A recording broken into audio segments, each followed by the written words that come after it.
நிறைய வில்லன்கள் இருக்கிற மாதிரி இருக்குது. எந்த வில்லனும் மனசில் பதிகிற மாதிரியான ஒரு ஒரு காட்சியாக இல்லை, ஒரு பதிவாக இல்லை.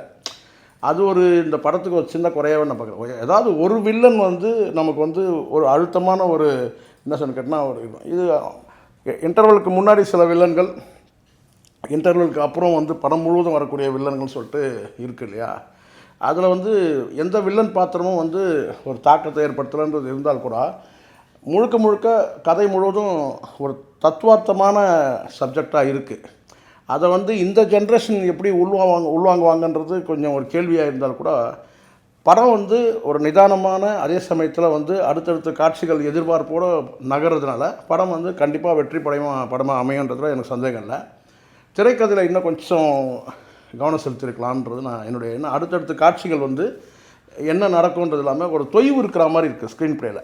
அதுதான் ஒரு சின்ன குறையாக நான் பார்க்குறேன். மற்றபடி வந்து வசனங்கள் வந்து ரொம்ப ஷார்ப்பான வசனங்கள், ஈர்ப்பான வசனங்கள், இந்த காலத்துக்கு தேவையான வசனங்கள்.